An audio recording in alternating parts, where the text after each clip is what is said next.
Welcome back to Health Unplugged as Superstars, where we bring expert voices into conversation that help people understand health in a better and a more practical way. Today, we are talking about a topic that is incredibly important for a woman's health. It is surrounded by misinformation, silence, and hesitation cervical cancer. The encouraging part is that cervical cancer is the most preventable cancer thanks to the development of vaccines and screening methods that it can be detected and stopped even before it is developed. But awareness remains uneven. Many women are not even sure about when to get screening done, what are the actual symptoms that they should look out for, and whether the vaccine is actually necessary. To help us understand this in more better way, we have with us Dr. Meenakshi, who's a gynecologist who works in prevention, screening, and understanding reproductive health in a better way for women. Welcome to the podcast, Doctor. We are Thank you. delighted to have you on our show. Thank you. I'm delighted to be here. Thank you so much, ma'am. So let's get started with the basic question. So when we are talking about women's health, we know that cervical cancer is preventable. So why is it that unique? So, cervical cancer is a cancer which gives us a lot of time for it to develop. Okay. So, it is unique because one, we know what is its causative factor. Hmm. More than 95% are caused by a human papilloma Right. virus. Secondly, it goes through stages which take a long duration of time and ultimately develops into cancer. Correct. So, at every stage, the disease is actually talking to us, telling us that I am preventable, I am preventable. So, when we see a case of cervical cancer, it's actually a mock at us that we have not done our bit. So, I find that unique in cervical cancer because we know the causative agent, we have a prevention, we can treat pre-cancer, and we should not let it go to the stage of cancer. Despite the medical advancements, why does a woman get diagnosed with cervical cancer at a later stage then? So, lack of awareness, not getting screened regularly, not having any checkup, probably ignoring, probably social taboos. Right. These would be the main causes because India's second most common cancer is cervical Cervical cancer. cancer. So it does tell us that there is a taboo, there is a miscommunication somewhere where women are not aware or families are not aware, and that's where some action has to be taken. Correct. That's the There reason it is is an not, unmet yeah. need for information to go to them. That's the reason it is not screened so easily because women are usually hesitant to come up with whatever symptoms they are True, very facing. true. From your experience, which is the biggest challenge? Lack of awareness, social stigma, or is it fear of testing that a woman doesn't come up so easily? I think all three play an important role. Okay. One is when people don't even know that a cancer is there or it can be cured. That is one major. The second is there is a social stigma on going to a gynecologist Correct. because it's only now that we are moving from home deliveries to completely institutional deliveries. It has Right. always been a very home associated situation. Okay. And thirdly, the fear. If I go to a doctor, they will invariably tell me something and I Need to start the need to start treatment. the Yeah. treatment. So all these three definitely have an impact on cervical cancer being so rampant in India. Okay. How important is the open conversation when it comes to changing the approach towards preventive care for a woman? I think it's absolutely important because previously, what used to be a taboo, talking about sexual health, talking about intimate Gynecology. issues and gynecological issues was a big taboo. But in today's day, the mindset has changed, at least in the younger generation, Yeah, and it absolutely. is important that we get the right information at the Okay. right time to make an informed choice. Correct. So once we are aware of what the possibilities are, then we get to choose. Right. So that is important. Knowledge is power, and that knowledge being given to people at the right time is crucial. In terms of an awareness. Yes. Okay. In terms of an awareness. Right. When someone is hearing about cervical cancer for the first time, what actually is cervical cancer and what are the symptoms? Okay. So cervix is the mouth of the uterus or the lower part of the uterus, which connects the uterus to the vagina. Right. And that cervix is covered by a thin layer of cells which continuously replicate and are in a controlled environment. Correct. So like the mouth, where we have an inner layer and we have the skin on the outer layer, a similar interface or a junction is there in the cervix with the inner side of the uterus and the outer Outer side side. of the uterus. So that junction is the area known as the transformation zone. It's a very dynamic zone because there are two skin areas coming and they keep fighting. Okay. Okay, because of the hormonal changes. So whenever hormonal activity happens, there is one overgrowing, there is another fighting. So this is the area which is most common area for cervical cancer to develop. Okay. So this is the area that is infected by the human papilloma virus or the HPV virus in short. Its most common reason is sexual activity. Okay. So anytime anyone who is sexually active would have developed HPV at some point in their life. As soon as HPV comes, within 1 to 2 years, the body's immunity itself eradicates it. But only in some cases where it becomes a persistent infection, this virus then gets into the cells and then it changes the control mechanism of the cell and then goes into an unregulated cell growth. Absolutely. And that results in a cervical cancer. Okay. So when we're talking about cervical cancer, it is not that cervical cancer happens overnight. Okay. First, we need to have an infection with the HPV. Second, we need to have it to be persisting. That means the second is a persistent infection. Third is development of abnormalities, which again involve only the superficial layers of the cervix, like only the skin of the cervix. Right. And then it goes into a full-fledged cancer wherein it invades and then goes to the surrounding stages. So it's important to understand how it turns from a recessive stage to an dominant stage. Yes, because initially it's a simple infection which is normally eradicated due to the body's immunity. But when it persists, then it can result in precancer. Then precancer develops into cancer. So these are the 4 stages where cancer develops. Yeah. So is the HPV virus the most common virus and is it carried by everyone? Yes, more than 95% of cervical cancers are caused by HPV. Okay. And it is present, though there are more than 200 types of HPV, only about 15 to 16 or 15 to 20 varieties are the high risk or the oncogenic types. Okay. So there are strains causing cancer, we call them oncogenic strains, and there are strains not causing cancer, they are the non-oncogenic strains. So among the oncogenic strains, the most important are type 16 and 18, which are very predominant in India.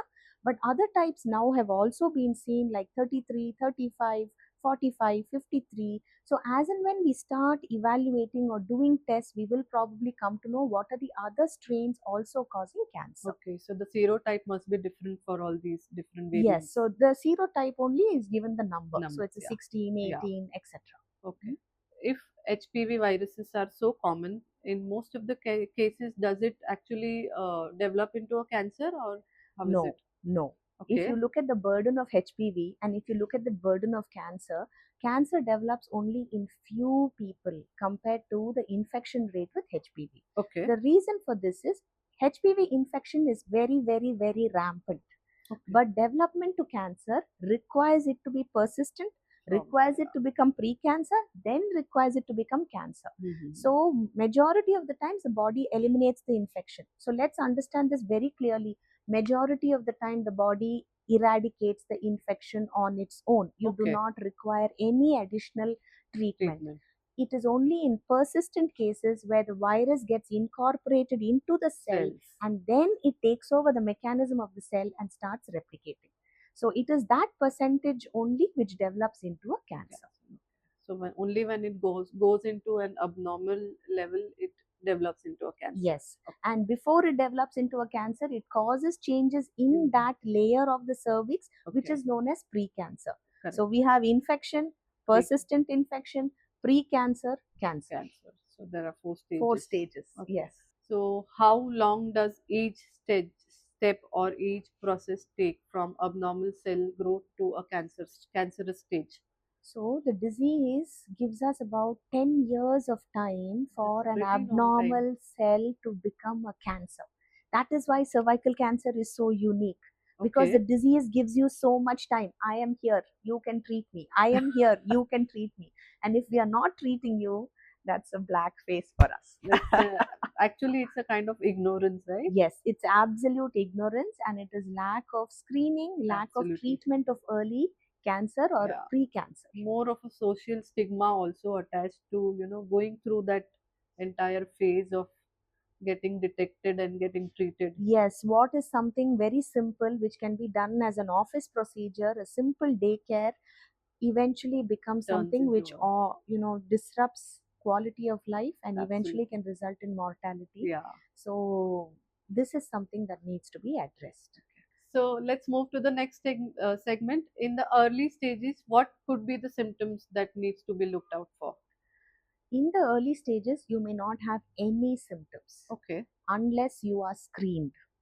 So that is the one reason why many people may not even realize that I have something wrong going on. Inside, yeah. One is in the early stages, it is only in the cervix, it's only in the superficial Outer, parts. yeah. So this is known as the epithelium. So it's known as a cervical intraepithelial neoplasia. That means it's only Just in confined that to the area. epithelium. So it's microscopic. Secondly, the cervix does not have many pain receptors. So Okay. you do not have pain. Right. You do not have any discomfort. You do not have any symptoms. So in a situation like this, no one would even realize that there is something abnormal. When can we detect an abnormality? When you go for a check, and as a routine, when we have a look at the cervix, sometimes we may find an abnormality. Sometimes only a pap smear may actually detect the abnormality. Correct. So even as a gynecologist, if I look at a cervix which has got a mild intraepithelial abnormality, I may not pick it up by my regular examination. Only on doing a pap test, I may be able to detect that there is an abnormality. Okay. So early stages generally go undetected unless regular screening is done. So that is actually the most important part. Yes. So when symptoms starts appearing, what are the most common warning signs that a woman should not ignore, actually speaking? Okay, so it can be irregular bleeding. Okay. It can be postcoital bleeding or bleeding after intercourse. Sometimes it can be a foul smelling discharge. Okay. Especially in postmenopausal women, they may come with bleeding, they may come with discharge. Very rarely in the Indian scenario, we've also seen signs of metastasis. Okay. And patients coming with those symptoms. Like because the cancer has spread, there is sometimes constriction of the ureters, then kidney damage could have happened. So women can come with that. They may have continuous bleeding. They may have postcoital bleeding. A lot of times, a lot of foul smelling vaginal discharge. So these are the issues that should not be ignored, and a checkup should definitely be done. Right. So what do you think, doctor? How important it is to get evaluated in an early stage? It is the most important thing to get detected in the early stage because early precancerous stages have smaller treatments. Okay. The cervix is small, and if there's an abnormality only in the cervix, a small part of the cervix can be removed and you are treated. Whereas when the disease spreads beyond the cervix to the surrounding areas and to other organs, a more drastic approach is required, which can go up to major surgery, or sometimes when it is fairly advanced, we go for chemotherapy and radiotherapy, which have their own side effects and quality of life being affected very badly. Okay. Though there are advances in chemotherapy and radiotherapy, they do definitely affect the quality of life, which could have been prevented with an early stage. So early screening and early treatment is the most important part here, right? Yes. Yes. Okay. So when we are talking about the screening, let's try to understand the test that is taken care, the pap smear test. Can you explain more about that? Okay. So a pap smear or a pap test is a very simple test. So example, in the mouth, you take a cotton swab and you put it inside the mouth and you take it out. Then you have cells from the mouth coming onto the swab. So a similar test is done with a brush. It's known as a cyto brush, or it's also done with a small wooden spatula done on the cervix. So it's a simple examination, does not require anesthesia. You walk into the gynecologist's office, and as long as you're not during your menstrual period, it can be done. Okay. So this test will just take some cells as a sample from the cervix, and more importantly, it should be taken from that zone known as the transformation zone, which is the junction between the inner and the outer, because that is the dynamic area where there's a lot of activity, and that's where the HPV infects. So when you take a sample from the transformation zone and send it, the pathologist will review and tell you whether the cells are normal or whether there's any abnormality, and if there's an abnormality, to what degree there is an abnormality. Yeah. So a pap test is a screening test to detect if the cells are normal or if there is some abnormality present. Okay. Usually, at what age does a pap test gets done in an early screening? Okay, so by the general recommendations, the earliest that a pap smear is recommended is at 21 years. Okay. So between 21 to 30, a pap smear is generally recommended. Okay. But in India, where sexual activity starts a little later, Right. we generally recommend a pap test once sexual activity has started. Started.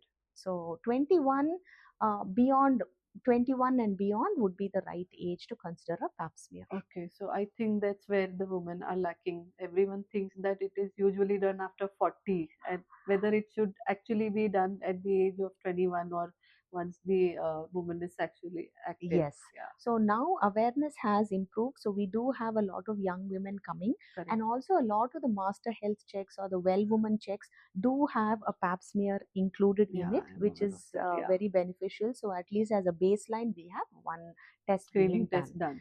Yeah. In India, considering the amount of cervical cancer cases, there's been a statement that even if you have a single pap smear done in Okay. a woman's lifetime, you would reduce the burden of cervical cancer. One test Okay. being done would reduce the incidence of cervical cancer by a considerable amount. So, cervical cancer screening with a pap test is absolutely important, not to be neglected, and should be promoted very much. So if a pap smear test is done once at the screening stage and nothing has been detected, do you think that it has to be repeated after few years or after a particular period of time? Okay, so there are two ways in which screening is done. One is the pap smear. So if a pap smear is normal, you need to repeat the test only after 3 years. Okay. Because as we have seen before, the disease itself takes so long for it to develop. Yeah. So once you do a pap smear, the pap smear is normal, you repeat a pap smear after 3 years. Okay. There's also a HPV DNA test which Correct. detects the high risk HPV. Right. So if you're doing the HPV DNA, normally it is not recommended up till the age of 30. Okay. Why? Because HPV DNA is common in that age. It will be eradicated from the body only after 30. Okay. So if you're doing a HPV DNA, you need to repeat it only after 5 years. And if you're doing a HPV DNA and a pap test, you can again repeat it after 5 years. Okay. Fair enough. Yes. When we are talking about the pap smear, many women actually try to avoid or they are hesitant to do this kind of a test. So what would be your suggestion on that? Okay, so the test is very simple. So, one, if you're very apprehensive, you can go meet your doctor and you can ask them what is the procedure, whether it will be painful. Despite not being convinced, there are also self testing kits available. Okay. So, you have a brush where the woman can herself insert the brush as deep as possible and take a swab and put that in a jar, and that can also be given for testing. Though I personally feel at least one check with a gynecologist will help. Why? Because we will get to see the cervix, we will get to see the vagina. Sometimes infections may be present and they may also give you a false report. Positive. Yeah. So, in that sense, getting one check done and then later going in for self testing should be a valid option. But getting tested is important. So, whether the doctor does it or whether you do it, getting tested is important. And so, please go ahead and do the test, is what I Okay. would say. Okay. Since we're talking about the screening test, how effective is the screening test in detecting the changes before they actually turn into a cancer? So, screening is very effective. From 60 to 90% reduction in cervical cancer happens because of screening. Okay. So, if we see other countries where there are organized screening programs where it is mandatory by the government to get it done, we see that the cervical cancer rates are reduced up to 90%. That's So, great. it is one of the most important and effective methods in reducing the burden of cervical cancer. Secondly, screening also detects precancer. Yes. So whenever you do a pap test, you first realize whether it's normal or it's abnormal. If it's abnormal, what degree of precancer is it in? And therefore, when you reduce precancer, you automatically reduce cancer. Correct. So it is very effective and important to have a good screening program to reduce the burden of cervical cancer. And that's the reason a lot of health preventive checkups now include screening as a pap smear in their packages. Yes, And all checks regarding the women, so women health check packages yeah, do include a pap smear pap smear. test, definitely. Absolutely, yeah.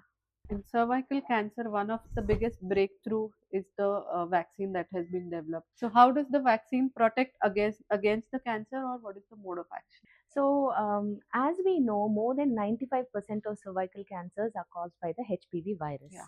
So, as we spoke before, there are oncogenic strains and there are the non-oncogenic strains. So, the HPV vaccine is directed against the human papilloma virus, which is the causative agent for cervical cancer. The vaccine contains virus-like particles, not the inner coat or the genetic material of the virus. So, the body, when injected with the vaccine, delivers an antibody response, and these antibodies, once the virus next infects the body, will go and attach to the virus and prevent it from infecting the cervical cells. So when primarily an infection is prevented, it later becoming a persistent infection is gone, it later becoming a precancer is gone, and therefore a cancer is eliminated. So the vaccination goes to the root cause by preventing the primary infection itself. But when will the vaccine work best? Before there has been exposure to the HPV. So that is before the onset of sexual activity. Okay. So that is why vaccination will act at the root cause. It becomes a primary prevention of the cancer. So it's like the vaccine should be given at an earlier stage so that the antibodies are already ready in our body. So when a person or a woman encounters the HPV, the body immediately shows up the And antibody eradicates the reaction. infection. Absolutely. So what is the normal body's response in eradicating the infection becomes much better because of the vaccination. Yeah. So what is the ideal age for a HPV vaccine to be given?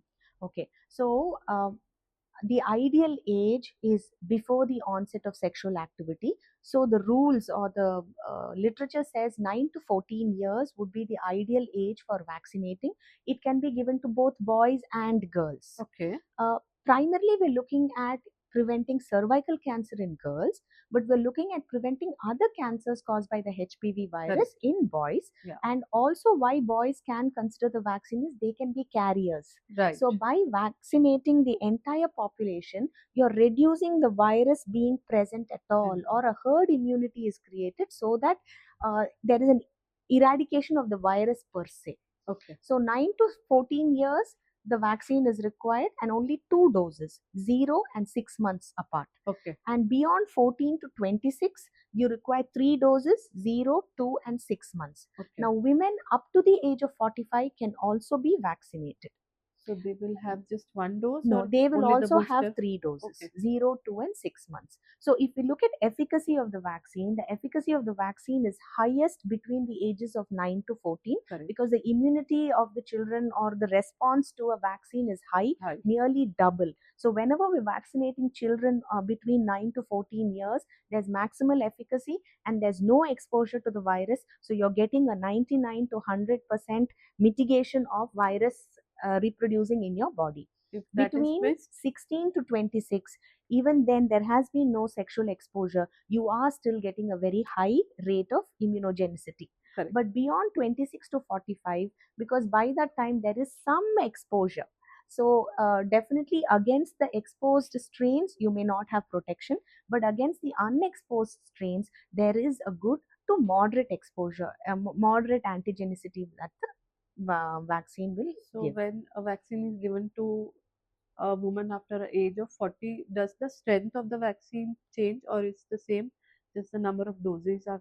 No, the strength of the vaccine remains the same. Okay. The number of doses remain the same. What her response will be to the vaccine will be limited. Okay. Because she has already been exposed to HPV by then. Suppose she has been exposed to HPV 16 and 11. Yeah. Now the vaccine contains 11, 6, 11, 16, and 18, the quadruple HPV4. Yeah. So she will get protection against the other two strains rather than the ones that she's been exposed to. Exposed to. So that was a great insight given on how the vaccination should be carried out for girls and women. On One Health Assist platform, we have the health repository called as a DigiLocker, which can be used by the consumer, by the patient to maintain all the medical data, all the vaccination records, and even set reminders for yourself and for your family. So do use this feature and get vaccinated on timely manner. Can the vaccination completely eliminate the risk of cancer, or still the screening test is necessary? So though we give vaccine, the vaccine is against, so there are two types of vaccines. One is the HPV4, Okay, which is effective against four strains, okay. two non-oncogenic, two Two oncogenic. oncogenic. The non-oncogenic strains cause other diseases like genital warts, which are fairly common. So 6 and 11 are the most common causes for the genital warts. 16 and 18 cause the cancer. Okay, So when we're talking about the HPV4, it protects only against 16 and 18 and 6 and 11. When we're talking about HPV9, so now there's a nonavalent HPV vaccine which okay, is effective against 9 strains, 7 oncogenic and 2 non-oncogenic. So whenever we are vaccinating, we're only protecting against these many strains.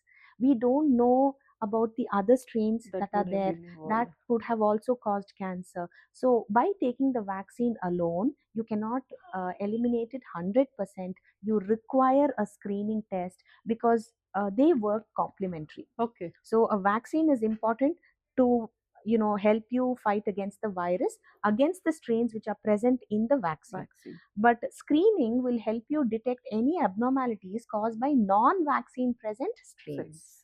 So Absolutely. therefore it is a mandate that though you are vaccinated, you still need to get screened. Okay.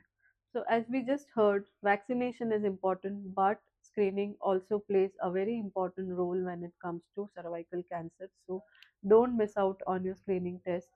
How How widespread is the virus actually? Because we believe that it affects only a specific age group. No, the HPV virus is very, very, very rampant. And everybody who has been sexually active would have been infected by the virus at least once in their entire lifetime. Okay, So it is that rampant. It does not see gender, it does not see ethnicity, it does not see the maps that we create on the world. It is rampant and widespread. okay, So HPV is rampant. In anyone who is sexually active, HPV does have a role. okay. So, is it something that the body can clear on its own? Absolutely. So, as we already spoke about, most HPV infections are transient. Most. If the Okay, body's immunity is good, the body will eradicate the infection. It is immediately. only in some population that the virus tends to be persistent, Persistent, and correct. those are the cases where precancer and cancer can develop. Why is it important not to attach social stigma when we are discussing about women's health or HPV infections? HPV infection is so rampant. So it's time we just face facts. Yes, there's a problem, we address the problem. I also find this in terms of mental health, where we have to get over the taboo of, going to a psychiatrist, going to a doctor. Our Absolutely. wellness, our well being matters, and taking our life in our hands is important. Addressing the issues at hand is important, and not being bothered about what people may say, what people may think. Think. Gone are those days, and I think good that gone are those days. So we need to come up and express whatever we are facing Yes, internally yes, to overcome or prevent these kind of cancers yes, and to detect them early and to address issues early and get treated early. early. How can education help in clearing the misconception or creating awareness around this topic?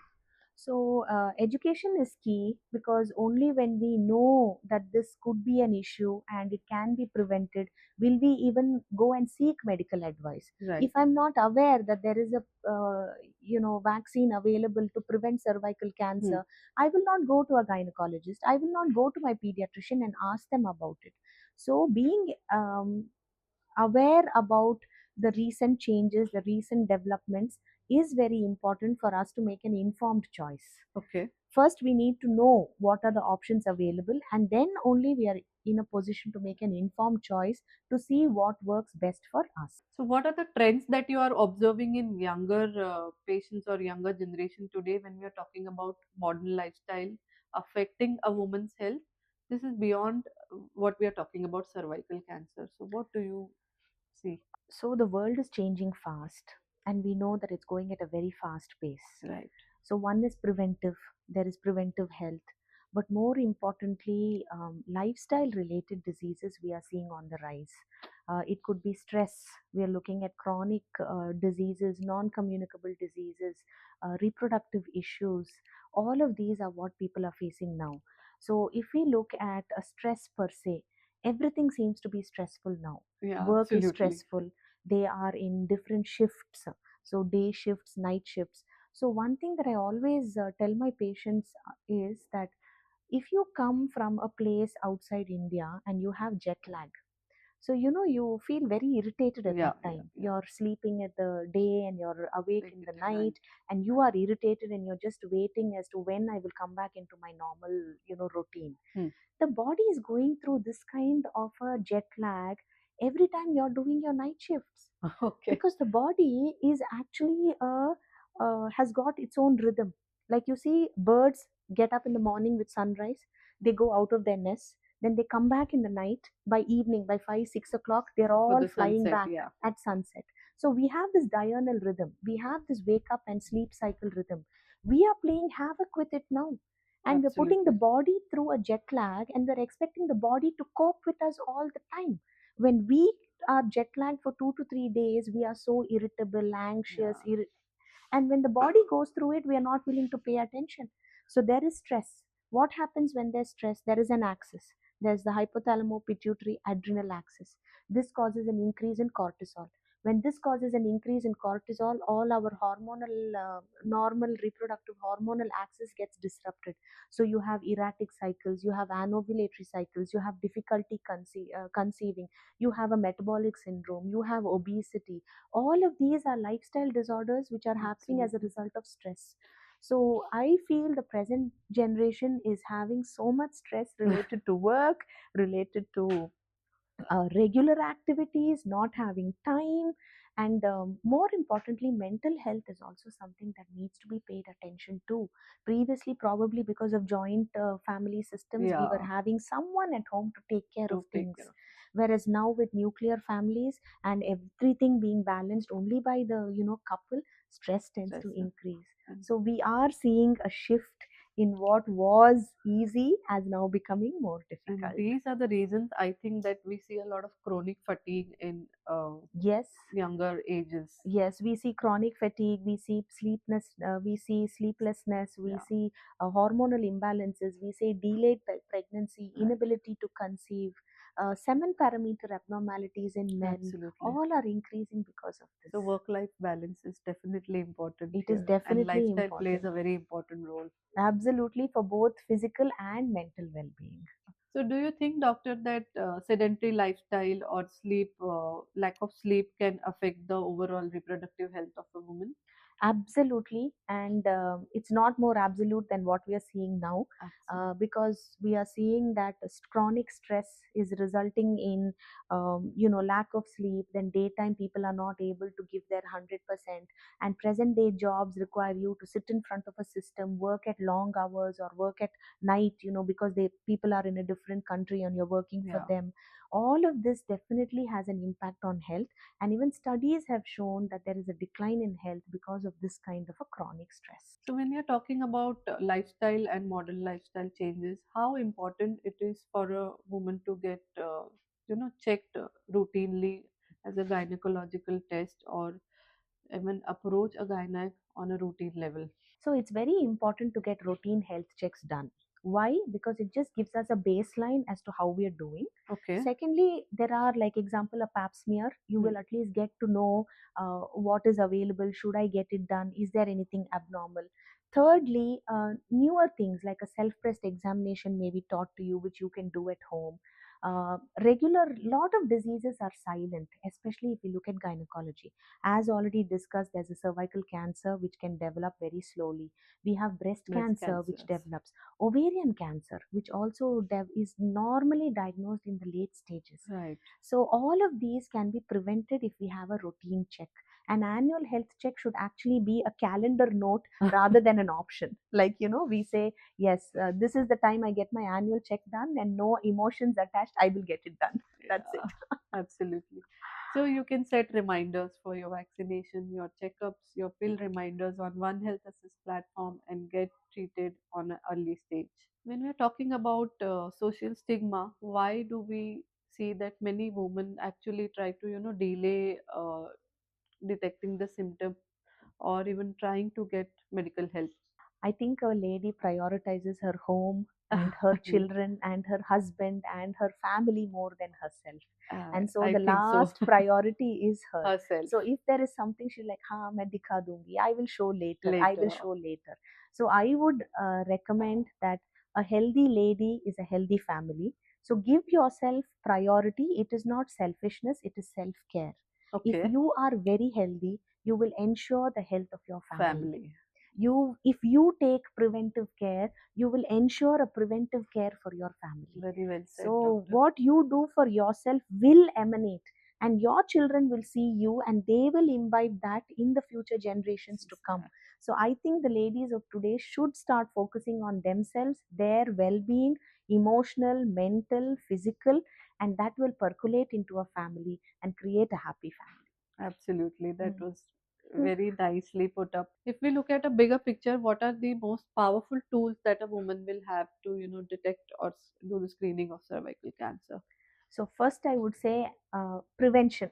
So, we all have, if I am beyond an age, but my nephew, my niece, my daughter, my neighbor, whoever it may be, I can inform them that cervical cancer is preventable, get vaccinated. Two, screening. So, vaccination, screening, Screening. these are the two most powerful tools. The third powerful tool I would like to say is early pre-cancer is curable. So, even if I've been detected with something early, I can get it cured quickly and I can be cancer free.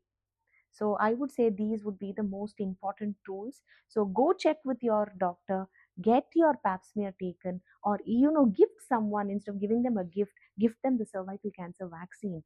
That would be a more important step for their well-being. Okay.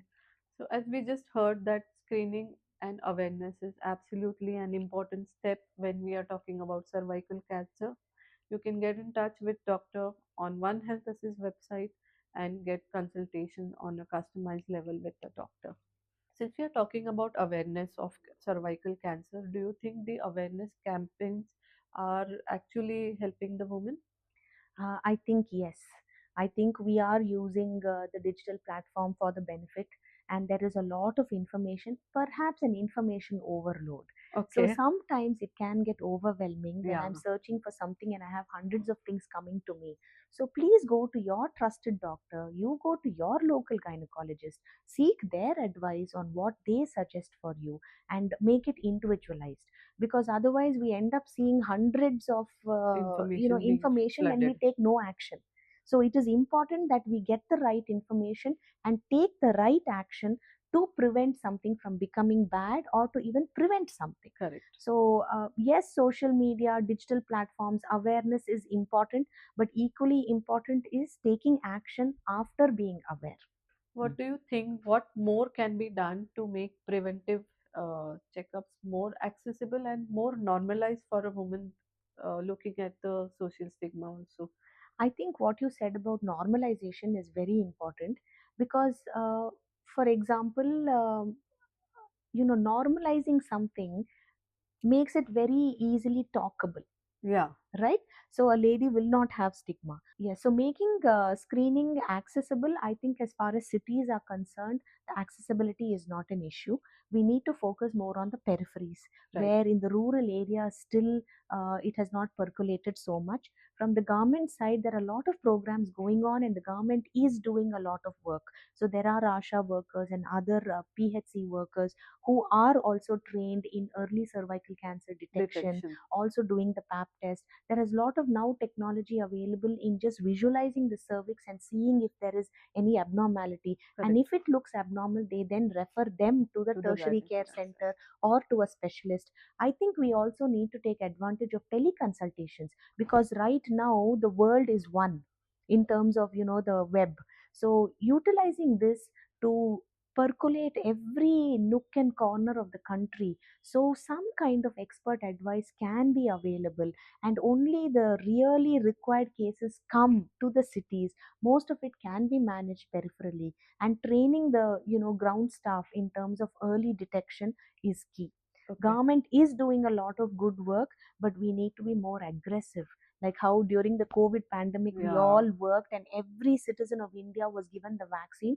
A same resolve has to be taken as far as cervical cancer, because polio has now worked wonders in Wonders. India. So I desire that the same thing happens with regard to cervical Cervical cancer. cancer as well. Let's clear some myths. Cervical cancer only affects older women. True. No, as we have already seen, HPV is so common, and it is common in sexually active people. So HPV exposure starts from the onset of sexual activity, and can, once a HPV infection happens, if it is persistent, even if you are currently not sexually active, you can still be infected, and silently progress can be happening. Happening. So it is not true that it's only older women. But I would like to say one thing: in any elderly lady complaining of any postmenopausal bleeding, any foul smelling discharge, or any other discharge from the vagina, it should be evaluated and should not be ignored. So if someone has no symptoms, screening is not necessary. Is that true? No, as we have seen, precancer is a silent progressor, so therefore screening is mandatory irrespective of symptoms. Okay. The HPV vaccine encourage risky behavior. So how do medical experts, come up with resolution to this concern? So this has also been studied and evaluated, and it has concluded that HPV vaccination does not increase any risky behavior at all. Okay. So when you're vaccinating children at an age of 9 to 14, they're Correct. unaware of HPV. Secondly, when they've evaluated, whether by giving the vaccine people alter their sexual practices, that has also not been seen. So Okay. HPV is given to prevent infection and to prevent cancer. That is the only thing. It does not have any other impact on sexual behavior or risky sexual behavior. Only women who are sexually active would need to be worried about the cervical health. Is that true? Actually speaking, in none cervical cancer had not been seen. Okay. But if you have had sexual exposure at any time and you're presently not sexually active, still you need to be screened. So Screened. it's not on present sexual activity status, but if you have never been sexually active, a pap smear need not be mandatory. How can women become more proactive about their health without actually being overwhelmed? I think that's a very nice question, Okay. because with the amount of information Yeah. available on the net, it is an overwhelm. So I think a very few basic points I would like to say. Please do not think that if I need to work out, I need to take 1 hour away every day. Okay. That's not possible. Yeah. So you try and inculcate it into your routine. Do small steps every day, whether it be a 5 minute or a 10 minute, included in your routine. So the three basic foundations would be good sleep, a good diet, and good movement. These are the three things which will help keep your body healthy. So ensure that you're sleeping on time, reducing screen time. Ensure that you're eating good food, nutritious food, including whole grains, Right. etc. Eat what your grandparents ate, because they were healthy. That's Yeah. what I normally say. They lived happily and they lived healthily. So and our genes are also programmed for that. So Absolutely. every location in India, their genes are programmed for those local foods. Locations. Yeah. So you utilize that as far as what you are eating. And thirdly, do small steps every day. Example, movement. So try and inculcate it into your regular routine, so that example, you go for while a walk. waiting for the Yeah. milk to boil, you can do a few exercises. Maybe while you're waiting for the water to fill, you can do a few exercises. This done on a consistent basis every day will improve your health much more than saying, I will do 1 hour tomorrow, I will do 1 hour Which tomorrow. actually doesn't work out. Yes, it does not work out. So we need not be perfectionists in terms of I have to join a gym, I have to get a trainer, I have to do this. No. You look at some exercises, try doing them on your own, but Own for a shorter period every day.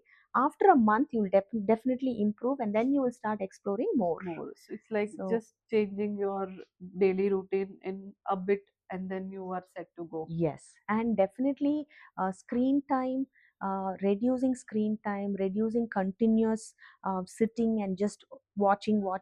And at the end of those 1 hour, 1 hour goes, and you're not really gotten to any point. You're not Constructive, yeah. constructively done anything. Anything. So, how important it is for a woman to understand and learn about reproductive health care in an early stage rather than waiting and learning about it or being aware at a later stage. So, early awareness is the key because then it helps you make informed choices. It helps you know what you're in for. So, it helps for preventive health, it helps for vaccination, it helps for choosing when you would want to get pregnant.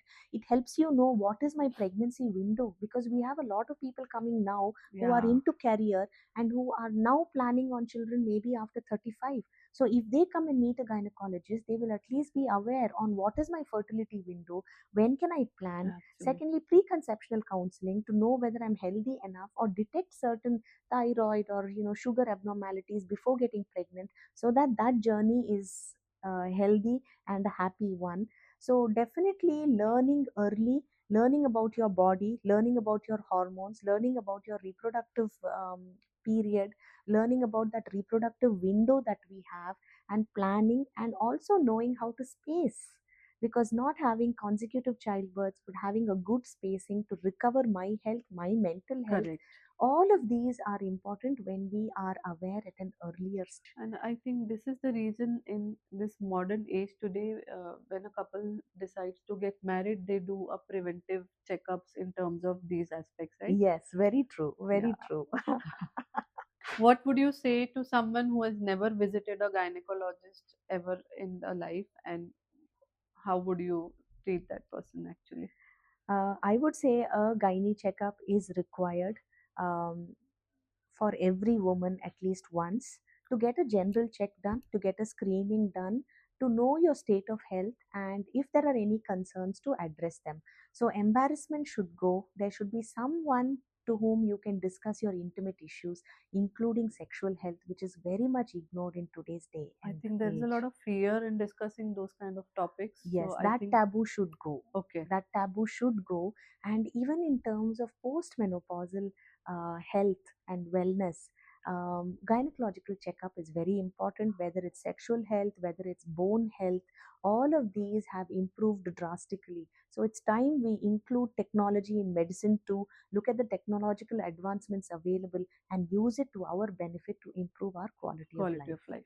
With vaccination, um, the screening tools, and better awareness, uh, do you believe or do you think that cervical cancer in near future will become rare? I absolutely think so, because if other countries have been able to do it, why not India? So Correct. absolutely, and that is my dream that हमारा भारत भी cervical cancer Eradicate kar मुक्त de. हो. So, what advancements in women's healthcare make you optimistic about The care future. in Yes. the future? I think we are in a very optimistic phase because one, we are into vaccination. A lot of obstetric gynec societies are rampantly promoting and making the awareness.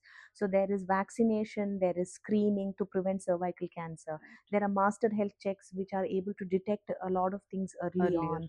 We are also explaining about self-breast examination to all women for early detection. Also, there's been a paradigm shift in mindset regarding contraception right? and long acting reversible contraception, Hmm. especially for spacing childbirths, initiatives by the government, bone health, and quality of life.